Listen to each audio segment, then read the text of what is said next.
आप सुन रहे हैं groundbreaking community stream.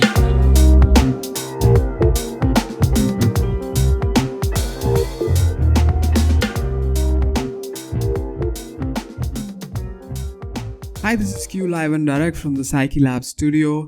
Welcome to our podcast where we sit down with creatives and design pioneers to discuss their journeys, challenges, and success. If you're listening to this podcast for the first time, consider subscribing. Also, check out our website. We are working on a newsletter and much more interesting stuff moving forward. This is the first podcast of the year, and we are thrilled about what's to come in the next episodes.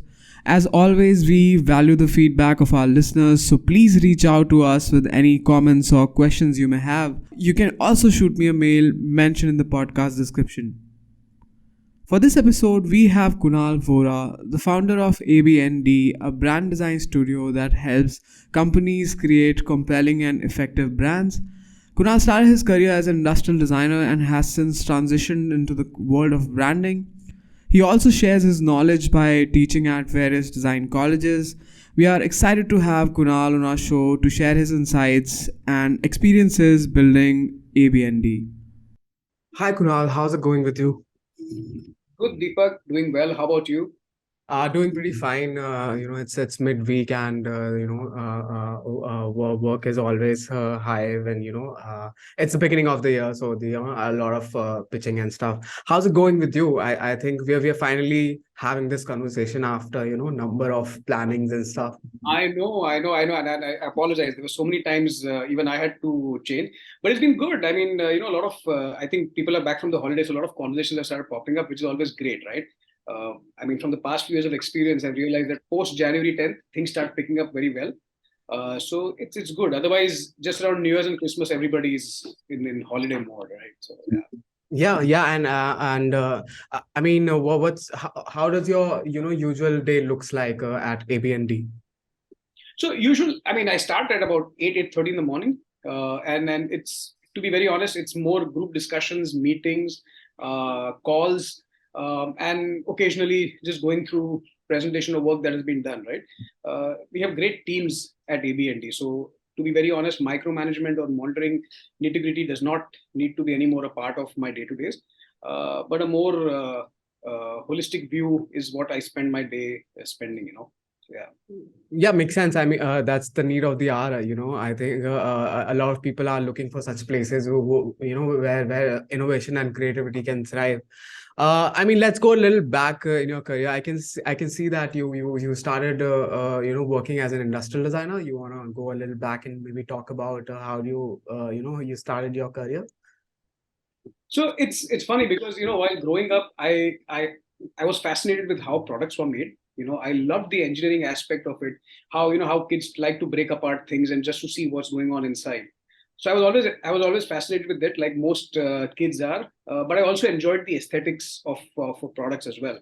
While selecting the right career, I felt I was an outlier because I don't think I was cut out for engineering. At the same time, I didn't want to do something which was completely focusing on art either. And back then, industrial design was not, there was not so much awareness about industrial design. I just accidentally stumbled upon it when somebody told me about industrial design, somebody told me about NID. And from that point of time, I knew that this is the career I really wanted to be in. And that's how I went into industrial design and I learned industrial design. Of course, the aspiration was NID Ahmedabad, but I didn't get admission in NID Ahmedabad, so I had no other choice but to go abroad because there were no other options at that point of time in India. All right. So I mean, as you mentioned that you are a person who loved talking about, or maybe looking at the aesthetic part of a product. I mean, you already had plans in school that okay, you wanted to become an industrial designer? No, it was like I said, the passion to understand what goes on inside a product, the engineering of it, the mechanism of it, and of course the beautification or the aesthetics of it or the ergonomics of it was something that I instinctively liked. Of course, I did not know the terminologies behind it. While in school, it was something that I kept exploring, whether it was with clay or with Lego, etc. But never really knew this would be a career stream till I think I was in grade 12, and I came to know about what that this possibly could be a career stream, and that's really when I knew what industrial design is. I started reading a little bit more about it, started finding out a little bit more about it, spoke to teachers, spoke to professors uh, to arrive at it, that this is really what I want to do, because that's something which I saw myself enjoying for the rest of the life, rest of my life. And I mean, when you started your career as an industrial designer, I mean, you expected it to be the way you thought when you were studying industrial design, or I mean, it was totally different game. No, I think it was very close to what I would have expected. In fact, better if at all, because I think you get into the depth of understanding psychology, you get into the depth of understanding even ergonomics, so many facets that one may not have considered before studying, right? Um and but yeah, the interesting part really is that what I started and where I am right now are two different things altogether. But yeah, as far as the education was concerned, it was definitely better than what I had expected. I got to learn so much more than what would have thought about as a 16 or a 17-year-old. Yeah, it makes sense. I mean, it's always even for me. I mean, I'm an industrial designer myself, and in my initial foundation years, I was clueless myself about even if I was studying about industrial design, I was it took me some time to kind of realize what is it all about.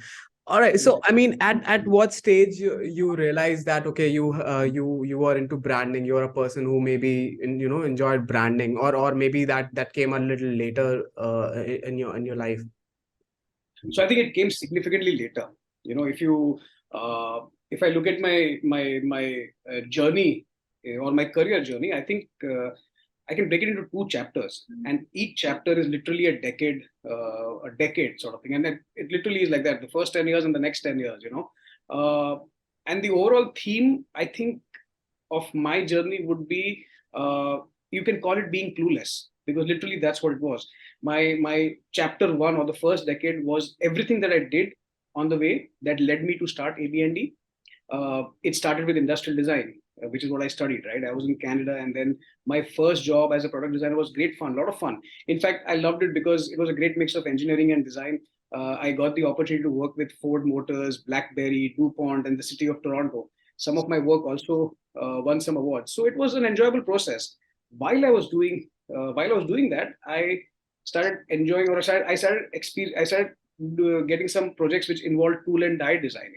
So from product design, all of a sudden I realized that I was liking the tool and die design aspect of it. Uh, and tool and die design required me to work with manufacturers, being on the factory floor, understanding manufacturing, understanding machining, which made me and you realize that while they're very different disciplines, I mean, tool and die design and industrial design, it required the understanding of machines and intricate dies. The value of 1,000th of an inch, I only realized when I started working on the shop floor, or started working on tool and die design projects. So I started working on that, and shifted focus from product design to tool and die design. And again, like I said, while I was doing tool and die design, I was working with manufacturers. I was on the shop floor. I was understanding manufacturing, which made me stumble into industrial engineering and process design. I did a project for a company that helped them streamline their manufacturing process, which eventually, of course, helped them increase productivity and profitability. It worked for them. Next thing I know, I was consulting several small and mid-sized manufacturers, helping them simply redesign their assembly lines or product lines to ensure that it meets it really leads to better productivity or better profitability sort of thing. I was bringing in design thinking to improve their profitability. Uh, we say design thinking so effortlessly now, but to be honest, back then I did not know what was design thinking. Only when I look back and I realized what I was doing, it exactly was that. Right? It was bringing design thinking to troubleshoot manufacturing problems. So somewhere while all this was happening, I also dabbled into wayfinding, signage systems, and experience design. Really enjoyed it because it is such an integral part of building a brand, right? Through a customer journey. Experience design required one to know spatial design, interior design, graphic design, neither of which I was trained for, but learned it on the go. Was fortunate enough to work with amazing architects and designers. I had the opportunity to work on large scale projects for the Reliance refinery in Jamnagar, Tata Capital, Jammu and Kashmir Bank, ILFS Transport. Of course, by this time I'd moved back to India.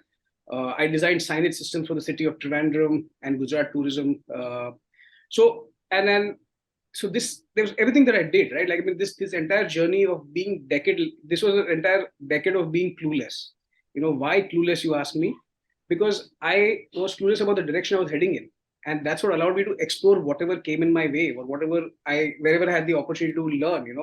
Either naturally, accidentally, or through pursuit. But this is literally what my first 10 years were, a decade of being clueless. One day you realize that everything I did was connected with brands.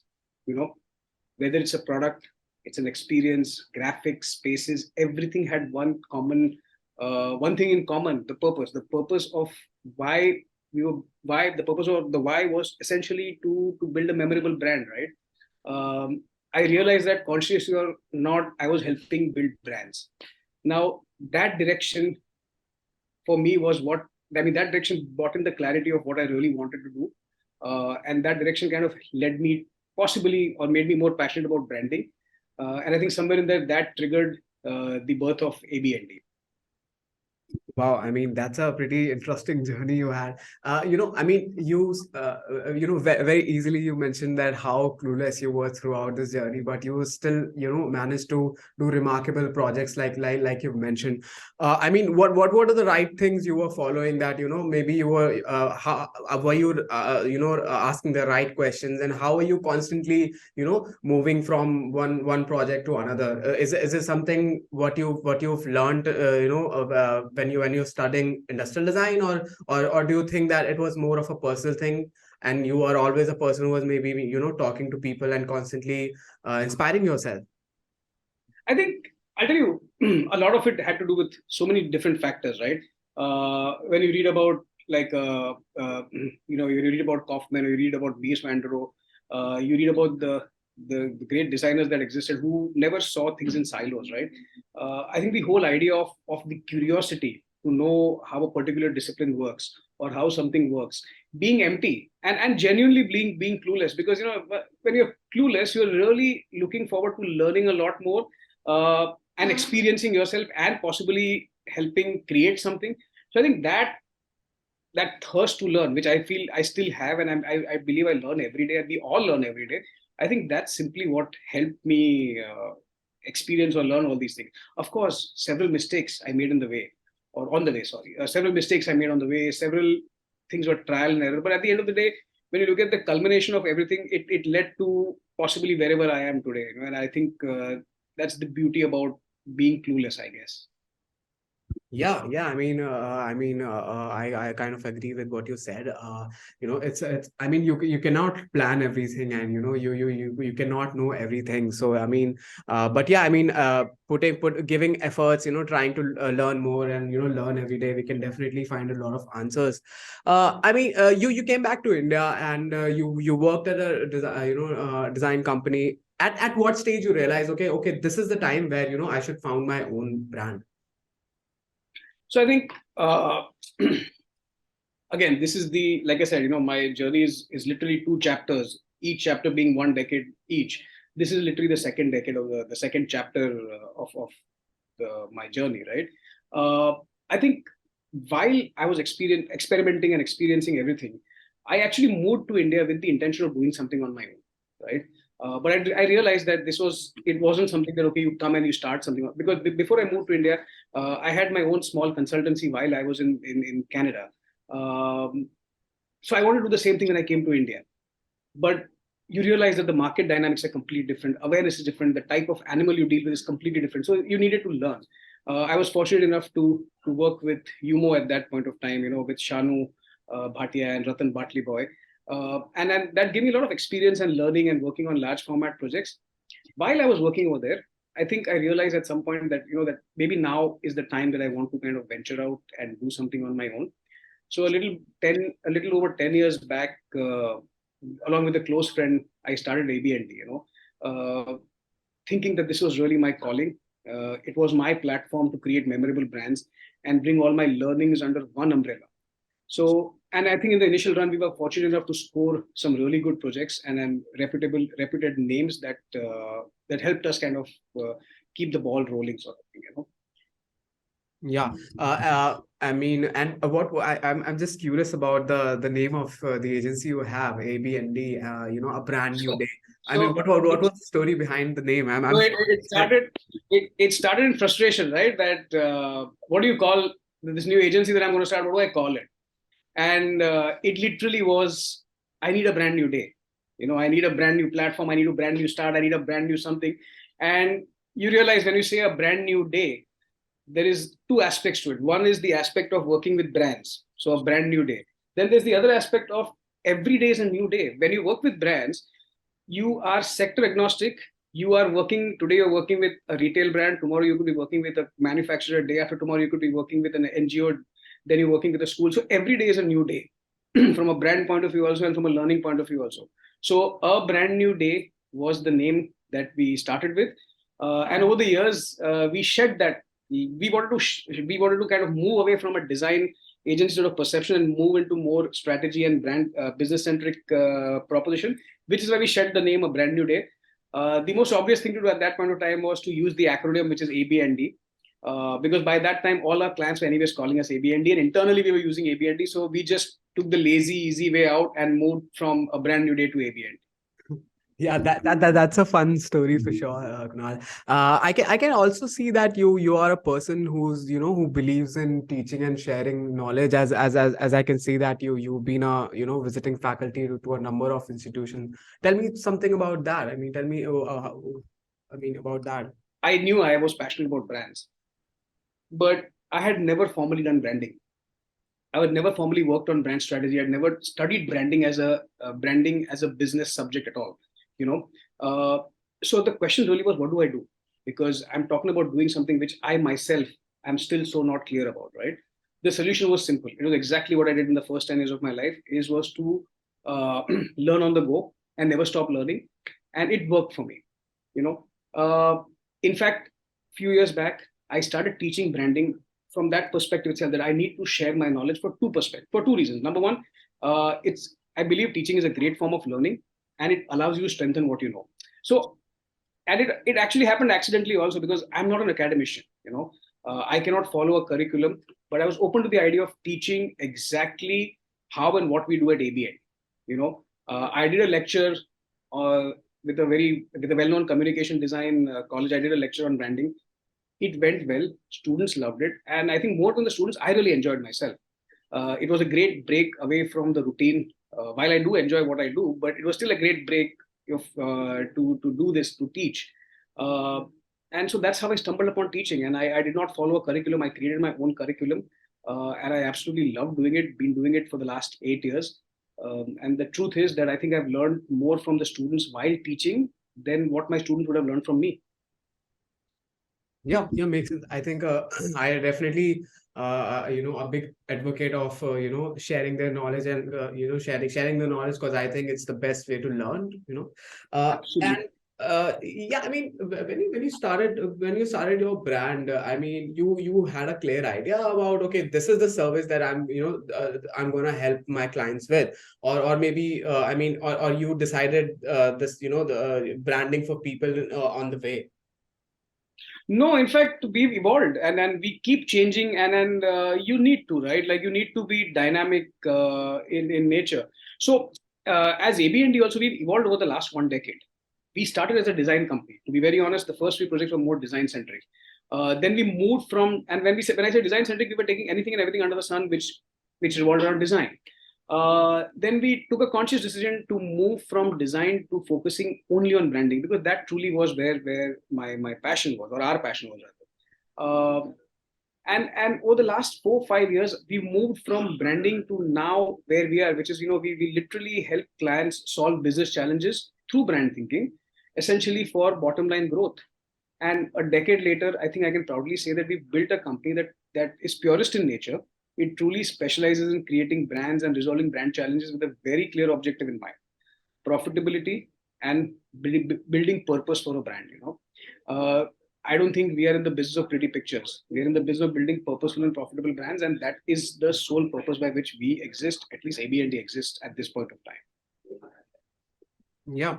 I've also noticed one thing with your brand is that you mentioned it as as the practice, ABND, the practice, B2B practice, consumer practice, people practice. What's the story behind that?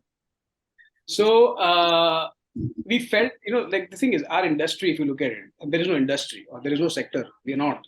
It is so scattered everywhere. People have a completely different understanding of what people, I mean, or other clients. Sometimes it's very seamless what marketing does, what branding does, what advertising does, what social media does, right? And you often get mistaken for everything else.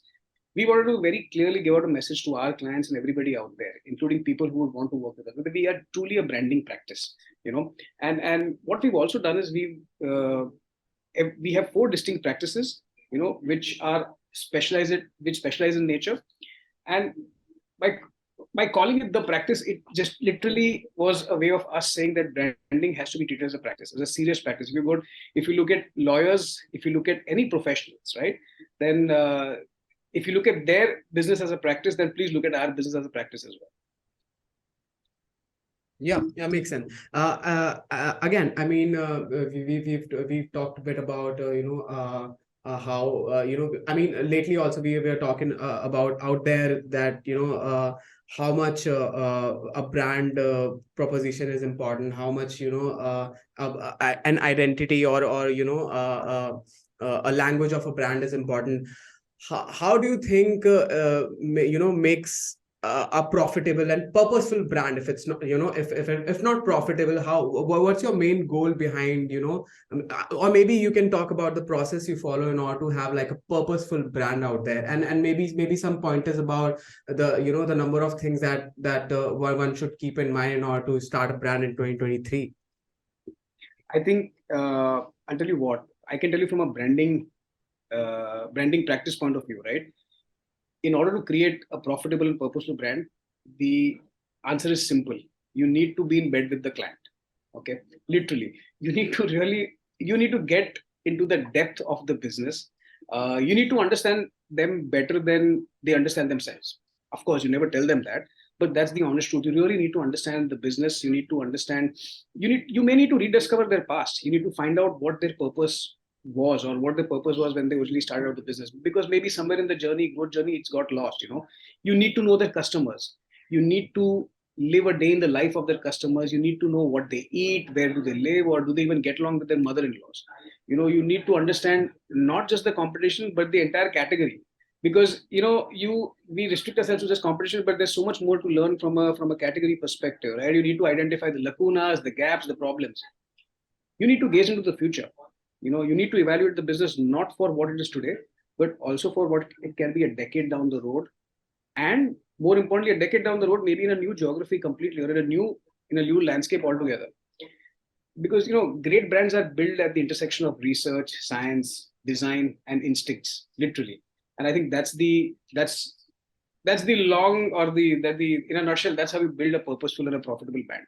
Of course, the methodology you deploy for every brand changes from brand to brand, but yeah, in the broad nutshell, that's how I'd say you build it. Yeah, I mean, very very interesting approach, Kunal. I can see that you mentioned very a very private and inclusive secrets about the brand, and how are you building trust in order to get that information out of them? What is the basic approach? Is it, I mean, are you I mean, are you a brand who's writing like a crazy questionnaire that you get all the answers, or maybe you're doing something differently in order to have that kind of trust where you can have all the answers to their private questions, for example? So the one thing we do is we don't vary questionnaires at all. Questionnaires never work. I feel questionnaires are don't give you the right response. So from a research point of view, we just simply have conversations. We may have a certain methodology or certain things that we need to take away from that conversation, but it is always a conversation. It's always a friendly conversation. It may be you may get 5 minutes or 3 minutes worth of nuggets in there, but your conversation may be an hour. And I think that's the method we broadly deploy, because and uh, we assure that we keep them anonymous, because we do a lot of workshops internally with organizations also, right? Internal workshops, external workshops. So anonymity becomes very, very important. Confidentiality becomes very important. So we give that assurance. And I think I mean, at least I feel we are lucky, or I'm lucky, is because the team we have is really, really good at extracting that data simply through conversations. But we do not do any questionnaires, or we do not do any formal interviewing, because I've realized over the years it never works. It sounds too orchestrated, and the person across is genuinely bored to answer in a question answer sort of format. Yeah, got it. That sounds like a pretty fresh approach. When you mentioned about the workshop, I mean, what is your objective behind these workshops you just mentioned? So what we've been doing for years is now we have different types of, we do different workshops which may have different purposes also. Sometimes it's just to understand problem identification could be a workshop, brand naming could be a workshop, strategy crafting could be a workshop. In fact, living the brand could be a workshop. When we work with organizations, once your branding project is complete, it's one thing to say this is how a brand looks and behaves and talks and feels like, but how do you make sure that the brand actually lives with the true brand ambassadors, which are the people within the organization? So we do workshops of that nature where we are able to do certain exercises where people are able to imbibe certain principles of what the brand is, and there are and we are also expanding our portfolio of workshops. There are about 7 or 8 different types of workshops that we're doing right now, but as we go ahead, we're able, I think we are in a position where we would love to crack brands right from beginning to end through a series of workshops, which could start from right from problem identification, business proposition workshop, brand building workshop. And I think that's and we enjoy workshops because we realize that when you bring in different people from different walks of life together, the insights that you get and the engaging discussions that happen, that allow everybody to be a part of branding. And branding is an inclusive process. An agency cannot work in isolation and create a brand. Branding needs to have all sorts of stakeholders come together and develop a brand, because at the end of the day, it's not the agency, it's the client, it's the stakeholders, it's the target audience, it's the dealers, distributor. Everybody is a part of that brand, right? Or that brand is a part of everyone's life. So I believe that a workshop helps us bring together all that on one platform and possibly build the brand that way.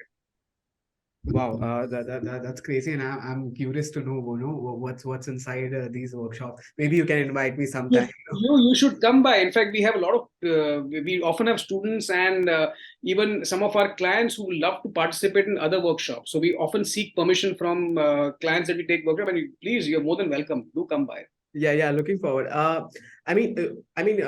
Again, with your process, I can understand that it's an assertive and very proactive process that you follow. Do you find some difficulty when you maybe don't have a client who's maybe not that open-minded, and how do you treat your process in that case?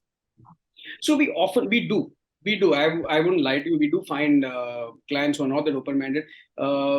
Very often, where there is a family-run business which has been around for so many decades, and all of a sudden they want to now start looking corporate or behaving corporate, or they're eyeing an IPO, or they're eyeing growth, or they're looking at acquisitions or getting acquired. What happens is the intent is noble. They want to now start being perceived as not a family business but a professionally run organization or a corporate.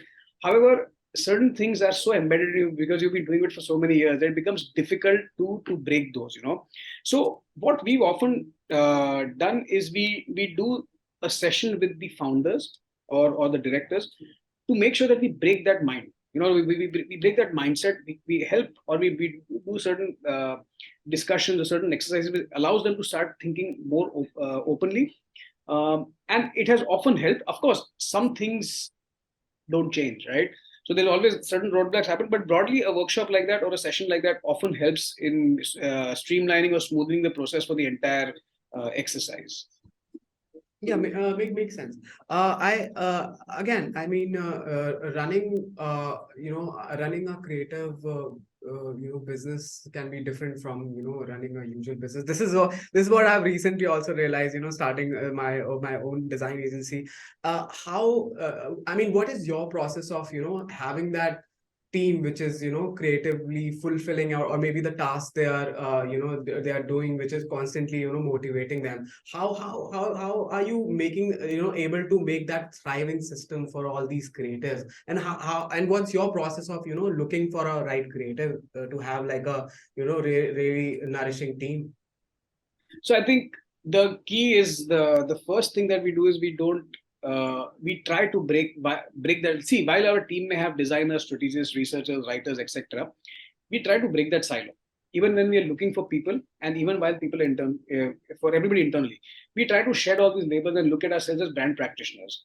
What we mean by that is that one, you may be a designer, but you need to have a strong understanding of strategy. You may be a strategist, but you need to have a strong understanding of design too. You may be both, but you need to have a strong understanding of content as well. Or you need to have a strong understanding of how the brand translates in the three-dimensional space or in the digital space, right? So we try to create an inclusive environment where everyone becomes a part of most stages. So designers are also a part of the strategy stage, strategists are also part of the design stage, and that holds true for everybody in the team, whether it's a web developer, writer, etc.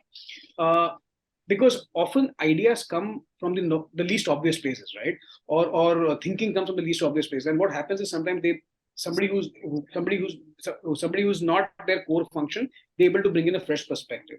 So I think we create that sort of environment, which is a great environment. And I believe overall, as people, we are people who learn from each other and teach each other. So there's a lot of sharing of information, sharing of ideas, sharing of knowledge that happens in an organization level. We are extremely transparent with everything. We are extremely transparent with what we do from for clients, billing for clients, pricing, etc. Everybody at ABND is fully aware of everything that we do. I think that also talks a lot about our culture. There's so much we do, even even just from a activities point of view or from a learning point of view also. And even somebody who's entered our system and is new is exposed to the clients from day one. So there is no layering that we do. Yes, there might be functional layering where somebody is a director, somebody is senior, but as far as project working is concerned, there is no layering at all. Everyone's welcome to do everything, sort of thing. And I think that helps build a certain sense of learning plus teaching sort of an environment, which I believe would be the glue for everybody at ABND. Yeah, I mean, you also mentioned about this platform name Adunoya. You were Yes, yes. building. I mean, you maybe I'd love to know more about that. So over the years, we have we worked with several clients in the edtech education, education and edtech space, right? Universities, schools, and some of the edtech startups and stuff like that. Uh, so by virtue of that, what's happened is that we built a very strong team or a strong thinking when it comes to education sector. You know, we are very well aware of the changes that happened in education, or the new education policy that was introduced. We know how it influences universities, colleges, schooling, etc. So we bring in that sort of thought leadership from a education as a sector point of view. So a few years back, I think we took a conscious call to start a separate company itself, which specializes in only education. So even the team that works under Edunoya are people who specialize in education. For example, Megan, who's the director of Edunoya, education is passion for her. And then because she's worked on so many brands in the education sector, she actually is able to bring in that sort of thinking. And all the designers and strategists who come on under Edunoya are also somebody who love working with education itself. And it's not just developing brands. It could be thought leadership. It could be developing merchandise plans. It could be so many things on a strategy level that we can work with universities, colleges, and everybody in the ed tech. So yeah, I think for us it was driven by passion as well as the expertise that we bring, which is why we started Edunoya as a separate company specifically for the education industry. Yeah, makes sense. See, I mean, all of us can see there's suddenly a wave of a lot of design schools, design colleges. I mean, what's your take on that? Because I think I've got a chance to go to a lot of colleges and talk about design and give like a design workshop. But I also noticed that there's still a big lack of having that quality education system. What do you think about that? Huge. I think this is the overall issue with design as an education. I think education overall one, but specifically to design for sure. Because what happens is there are two, at least from my mindset, and because I've been even teaching for so many years, I see two types of educational institutes, right? There are the traditional ones who focus tremendously on the foundation of design, you know, uh, and there are these other new age ones who focus tremendously on the packaging of design. What I mean by that is that there are two types of designers that are coming out. Okay, one whose foundation is very very strong, but they're unable to package their product or unable to go and showcase their product, right? uh, they will not be able to, for example, they may not be able to effectively present an idea to a client, right? And then there is the other set of designers who have zero depth in the concept on a concept level. The thought process and the foundation is lacking, but they package it so beautifully that they're able to go and sell their idea, or showcase their idea well. And that's the unfortunate part that I see, at least as far as our industry is concerned. Well, industry as in our business is concerned, that is very the somebody who has a little bit of both is typically somebody who's self learned or self driven, or somebody who just naturally is very good with the foundational understanding of design and is able to package themselves well. But colleges are not being able to train effectively to make sure that they are churning out holistic designers. We keep talking about design thinking, design thinking. I'm yet to come across colleges which are able to actually actually teach design thinking in its truest form. Yes, maybe there are few who are doing it right. But the larger 90% of it are not doing it at all. Yeah, and it's unfortunate, but I'm assuming it's also a teething thing. I think as we move ahead, I think a lot of I'm seeing some amount of changes, but hopefully, we're able to create better design schools. Yeah, yeah, I agree with that. And how do you, and I mean, what are the few things that you would, recommend to young designers who are maybe in that situation, maybe in that space where maybe they are not getting the most out of where they study, stuff like that? So I can I can only tell from my experience, right? I started with this whole conversation by saying that that I'm clueless, and it may seem like I've arrived at a destination sort of thing. But the fact still remains that while this seems like a destination right now, I'm not entirely sure. Maybe it's just another pit stop. Who knows? Who knows what the next decade has in store. But the point is very simple, right? There are the two big lessons that I have personally learned is that we have to erase all labels and break all silos as designers or as creative people. I wouldn't even want to call us as designers. We need to start calling ourselves troubleshooters.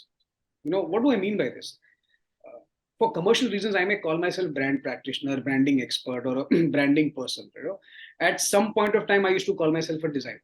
You may address yourself. One may address themselves as a particular designer.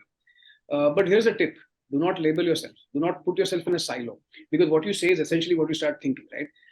I see young people or young designers too fixated with the idea of I'm a graphic designer, I'm a product designer, etc., etc., etc. Right? And then there are those also, the new age ones who label themselves as thinkers. I don't like that because you can't just be a thinker. You need to also act upon it, right? So instead of looking at yourself as a designer, thinker, etc., start looking at yourself as somebody who provides creative solutions. Somebody who's a troubleshooter. I don't have the right word for it. I don't have the exact label for it or the terminology for it, but which I'm still working on.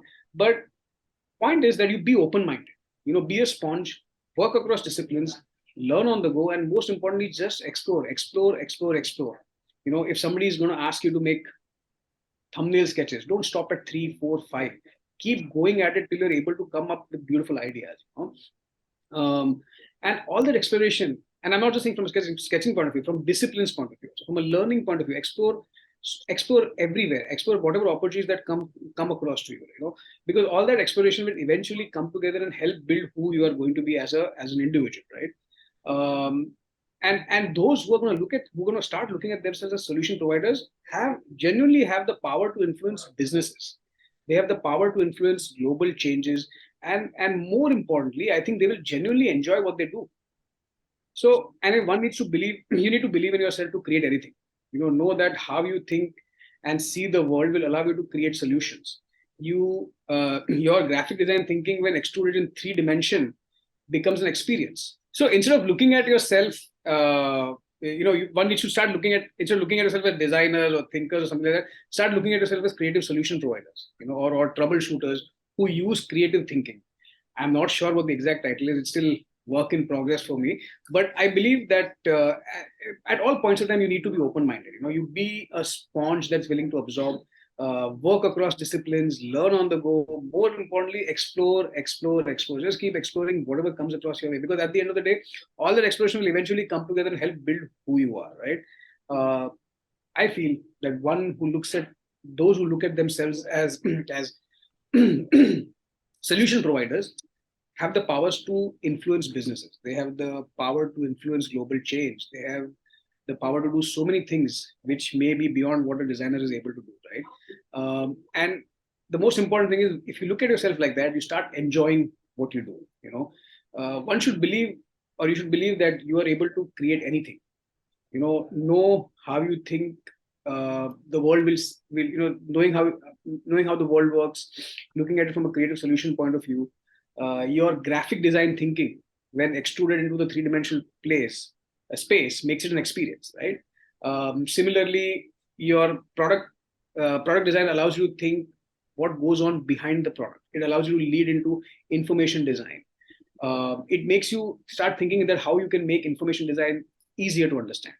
Your architectural thinking will allow you to create stunning two-dimensional digital forms, and thus you may just become a great graphic designer. And we've seen this historically. I don't think there's so many numerous examples of people who work cross disciplines and done better in other disciplines than what they have learned. So, uh, so start clueless. Allow yourself to enjoy every experience.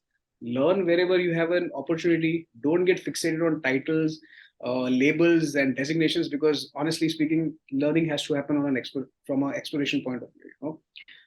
True learning and excitement is in the journey, never the destination. And don't look at yourself as, okay, I've arrived over here, because you never will. Creative people keep changing, and I think again there are historical examples of that as well. So don't seek a destination, seek the journeys. Kind of like going through several honeymoons, but never getting married. At least not too soon. So I think that's how we need to start looking at what we do as a fraternity. Yeah, I mean, you made it really really fun. The way you explained it, Kunal. I mean, I absolutely agree with the part where people label themselves as maybe graphic designers, thinkers especially. Yeah, I think it makes everything confusing for the rest of the rest of the people, maybe the teammates, maybe someone who's hiring them. And again, I think, I also think that as we are moving forward and there are AI is taking over, things like that, a lot of these things gonna become obsolete. And how do you think in this confusing scenario one can make sense with studying design, for example, or even I've been in touch with a lot of people who are lane switchers, who are maybe were analysts and suddenly shifting to design for one or the other reason. And what do you think should be the right approach, and so that they don't they don't get confused, because again there's a lot of already a lot of confusion happening with AI taking over, things like that. What do you think should be the approach, even for the people who are in the industry and switching their lanes? Uh, I'm not sure if I have the answer to that, but I think something of what I said earlier kind of becomes relevant over here. I think one needs to stop. One thing which you said, which is very important, is a lot of our professions, a lot of our fields are going to become obsolete. We're already seeing so many things that AI can do. I also feel that there might be certain things that may resurface. We may believe certain practices within the design may become obsolete, but that may not be the case. It may actually re-evolve, but that's for time to tell us. But I think broadly, again, I bring it back to the it's your mindset. You need to stop. One needs to stop thinking or talking. One needs to stop believing that they're designers. If we start looking at ourselves as people who are here to solve a problem, A, identify a problem, and B, solve that problem, right? Or at least make an attempt to solve the problem. If we use a troubleshooting approach, I believe we will never be obsolete. You know, don't quote me on that. You never know with the kind of things AI is capable of. But I believe a troubleshooting approach or a solution providing approach, I think at least has helped me. I've been through a phase in my life where product design was practically obsolete in North America because everything was manufactured in China.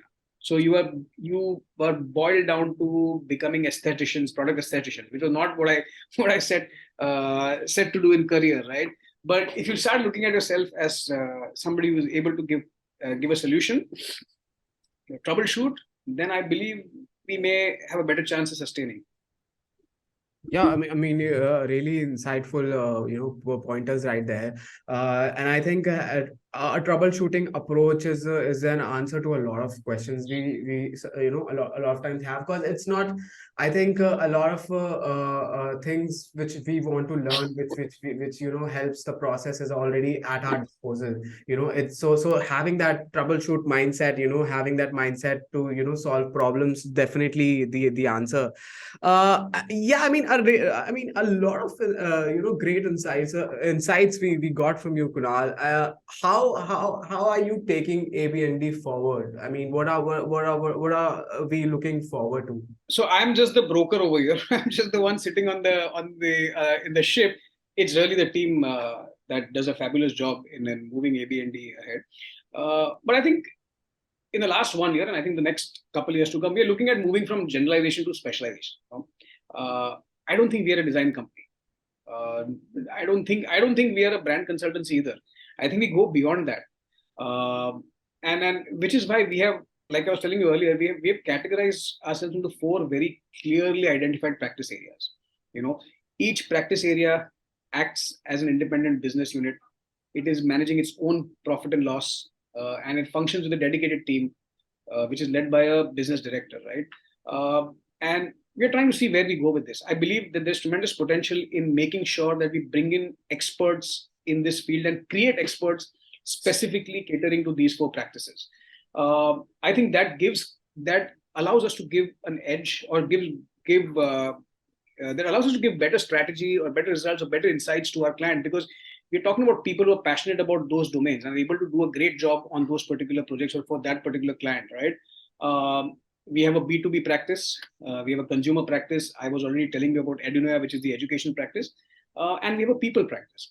So I believe that this is where the future is, where we're developing these practice areas, hopefully eventually evolving into a scenario where we have that we are known for these four, or maybe one, or maybe two specialized practices that we offer. Yeah, makes total sense, Kunal. And again, thanks a lot for getting on the call and share all the wisdom you had. And I hope to see you soon. Thanks, man. I'm not sure how much of that was wisdom, but I mean, over a coffee, this was definitely a fun conversation.